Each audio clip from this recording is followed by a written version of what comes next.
The challenge with referrals is that they end, right? You always come to the end of your little black book. And then what you're going to do, you're going to find yourself in situations of feast and famine, and you're not going to be able to rely on the revenue the way you ought to. And it's interesting how this concept is true of small businesses and large multinational corporations. And the reason is because people just like to default to the thing that's most comfortable. Hello, and welcome to another episode of the How to Scale a Business podcast. My name is Hector Esteban, and I am your host. Our special guest today is Miss Jen Manswell, and she is we'll just call her a profit and revenue expert, someone who consults and helps businesses on all things growth, scaling, and revenue. And we're going to talk about just that. So Jen, welcome to the show today. Oh, thank you for having me, Hector. Jen, catch us up on some of the key sort of stops and milestones along the way in your career, and then I'd love to know more specifically what you're doing with your clients now. Sure thing. So if you're hearing a bit of an accent, it's because I am from Trinidad, and I started my life in the United States, matriculating at different colleges and universities. But I really focused in on the communications world, right? I started off in the performing arts space, and you're wondering, how does performing arts relate to this? I'll tell you in a minute. Did broadcasting, and at the master's level, did communications and marketing, advertising, and PR from a global and multicultural scale. Then, as I was exploring my career, I started off in the agency space, and then I tried the client side for a while and wanted to see which one would work best. Stuck with the client side and worked with a myriad of corporations, right? And so my primary focus, or my preliminary focus in career, was in communications. And I realized that all of the performing arts work that I did applied to my professional everyday life. But as my career continued on, I must have done, marketing communications for about 10, 12 years or so. And then I started transitioning into demand generation and really building my expertise in that regard. How do you market in a fashion that engenders people to purchase whatever you are selling, be it a brand, be it a service, be it a product, etc. But one of the things I really struggled with was, hey, I was generating all this great demand and people were really excited about all of the pipeline coming in, but then the rest of the system was falling by the wayside. So I found myself working cross-functionally to ensure that all of the parts and pieces that needed to be in place to serve the prospective customer were in place so that we could secure the transaction and nurture an ongoing relationship with that prospect. Little did I know that I was actually revenue architecting. So recently I made a transition out of the world of corporate America, and I'm now concentrating on helping businesses, number one, identify where the revenue leaks are, right? I'm not just looking at marketing, I'm looking at your entire business processes and trying to identify, hey, here's an opportunity to improve this part here or that part here to optimize what you are already doing, and helping you also identify other key components to driving revenue and then systemizing the entire thing. Jenna, one of the reasons that I love having someone like you on the show is that you have a lot of experience, or at least a wide cross section in terms of larger sample size than just one. You're sort of able to see a lot of the mistakes that I think a lot of businesses are making, and we all think that we're all sort of unique, or our problems and challenges are all unique.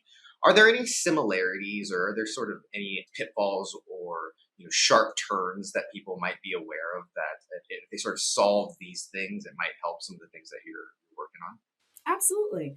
The greatest pivot that I encourage my clients to make from very early on is to transition away from thinking of marketing as a cost center and transitioning to thinking of marketing as a revenue engine.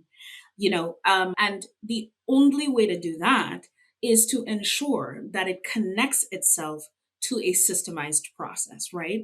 A lot of businesses, large corporations and small ones, think of these disciplines as separate entities: marketing, sales, operations, even finance, which is a part of the framework that I teach. However, If you create the through line between them all and make them a consistent process, optimizing the things that are working, doing away with the things that are not, you will find yourself creating now a predictable, scalable, and repeatable system. So, the very first thing I tell a business is marketing is not a tactic, marketing is not guesswork. Marketing is not throwing a press release at a wall and seeing if it sticks. It is a strategic lever within your revenue architecture that can help you drive growth if set up correctly. Yeah, it really is a big shift in mindset, right? To go from one side to the other. What do you think holds people back, or are there some things that keep people stuck in their ways or from making that sort of shift in perspective? There are some businesses that really tend to lean into what's most comfortable, right? Particularly when you're talking about startups, entrepreneurs who have beautiful visions and fantastic ideas about how they want to change the world.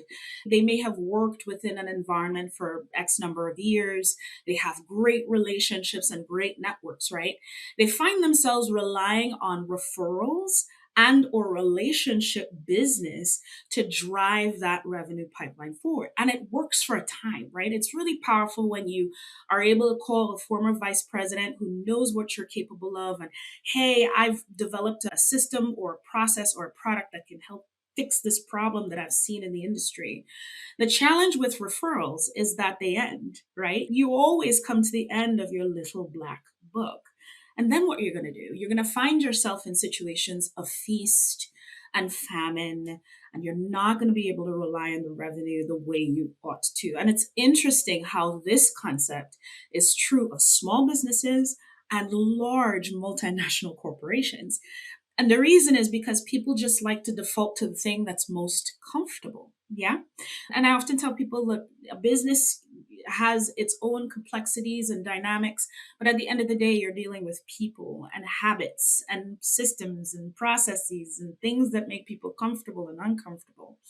So, oftentimes, what I encourage people to really, really think about is how do you offset that referral business, right? The relationship building that your sales team has spent many years curating and cultivating with, I won't say passive income, I would say alternative income.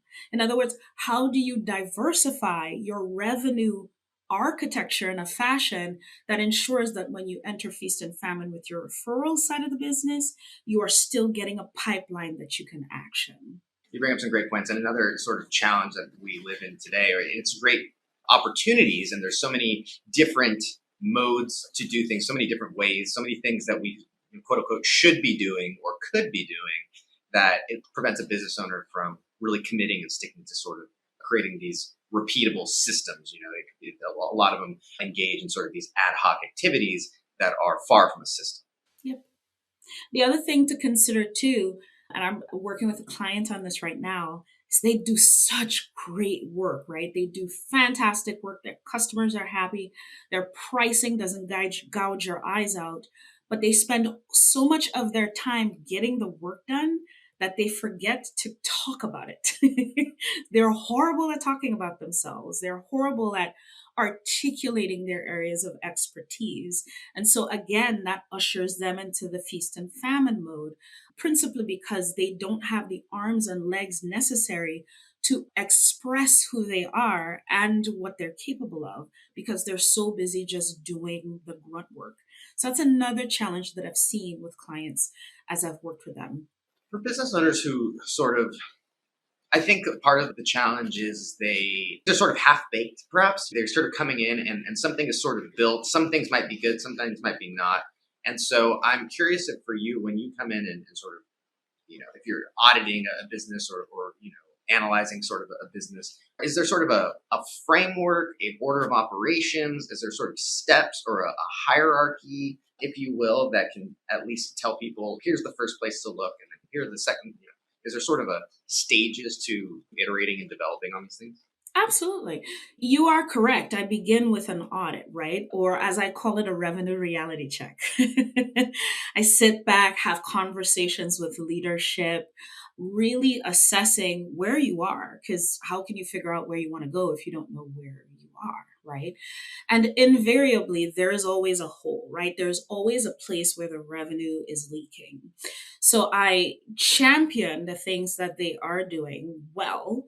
I identify the opportunities, but then I also match that against their overarching business goals. And I encourage the clients to let's just have real, candid conversations, right? Let's not sugarcoat anything. Let's take the suit and tie off. Let's take the jacket and the suit and tie off and have a no holds bar conversation about where do you want to go and what is realistic stage 1, stage 2, and stage 3. Once I understand fully where they are in their journey, what I do is I invite my signature partners, right? So the operations of my company, I provide the consultative services, but then I have partnered with a host of killer signature partners, and I can't find the right word to describe them because these are partners that I've worked with throughout my career who have helped me identify that 110 plus $1 million in pipeline that I talk about sometimes. And I invite the pertinent ones, the ones that are relevant to the particular challenge, to participate in continuing to ideate the framework or the transitional process that the business should be going through. Once we are all in agreement, then I hand the task over this to the signature partner, and I hold the hand of the business throughout about a 6 month period to ensure that everything is going in the direction that they hope for it to accomplish. I might talk myself out of opportunity here, but my desire is to not just fish for the client, it is to teach them how to fish, to teach them how to really concentrate their efforts around that system that needs to be built, plugging the holes where they need to be plugged. And those holes can be born out of ineffective marketing activity. It could be born out of talent shortages or a realignment in talent applications or allocations to different parts of the discipline. It could be that they are going after the wrong revenue paths, right? They really think that the money is here, but oops, the money might just be here if you just shift a little bit. So every one of our clients are very, very different in their needs and their focus. So the revenue reality check, it's the critical first step, but it's the springboard to everything else. I think it's probably never a better time to lead, run, start a business, however you want to say it. And it's probably never been more, I don't know what the right word is, challenging, confusing. Maybe things are moving so quickly, whether it's technology or geopolitics or economies or the weather. I mean, you name it, things are sort of shifting and evolving at a much faster pace than I think a lot of people were used to, especially business owners. And so the rate of decision making or the rate of improvement or evolution, the rate at which businesses need to evolve, I think is accelerating. And it's important for business owners to sort of be willing to plug those holes quicker than maybe than they were doing in the past. You are correct. There's a caution that I offer to my clients. I can sit here and talk about all of the business things and use the right terminology to perhaps impress the audience and such and whatnot, but I am a very human being centric consultant. The truth of the matter is, you're working in a human world with human evolutionary problems. And business owners are no different, right? There's a reason you went into business. There's a reason you wanted to branch out on your own and build the vision that you're trying to build. And it's very easy for us to attach ourselves to, oh my gosh, AI is taking over and I can't keep up with this. And what am I doing here? And why am I doing this there? And what I find myself doing is calming my clients down, going, look, we certainly have a few things that need to be done. But if we get the one thing done first, let's identify the order of things. Let's get the one thing done, see some results. Let those results from a data perspective inform the next step and the next step and the next step. And don't allow your head to be turned by this or that. Be very, very laser focused on where you want to go, and you will get there eventually. Because even though technology is evolving, even though tastes are evolving, At the end of the day, you are still trying to convince somebody to buy from you what you are selling, be it a product, being a service, be it whatever you're offering. And the right person will find you at the right time. I find myself saying that more often than not because there's so much angst in the world, right? What's happening with politics, what's happening with everything else. But I found that if you work really hard to stick to the blueprint that's developed and the vision that you have, you find yourself vaulting over whatever your mind is telling you. Yeah, parenting and entrepreneurship and running a business have brought me closer to faith more than anything else. Well, you Those- have to find your way there. yeah, yeah, one way or another. I have two more questions. The first is if people want to get more connected with you, go deeper into your world, follow up with you, where's the best place for people to go? Well, you can start with mylene.com. That's the website for the consulting business and fill out a form there. Or you can reach out to me on LinkedIn at Jen Manswell, linkedin.com/Jen Manswell, or Mylene Consulting's business page, whichever is easiest for you. But those are the ways to get a hold of me. Amazing. We'll link those up in the show notes for you as always. And last question here, Jen. In your opinion, what is the secret to scaling business? Being able to pivot smartly. And what I mean by that is a scale is only as effective as your willingness to shift in the direction in which your customers are taking you and in the direction in which the services that you're providing are taking you. Too often, businesses become so caught up in what they believe they can do well. And it doesn't mean you shouldn't strive towards excellence in your discipline, but you also have to remember that what you are doing well should serve. And if you lead with the customer's inclinations and interest, if you go forward with that focus in mind, having your system in place, you should be able to scale effectively. So being able to pivot, but smartly.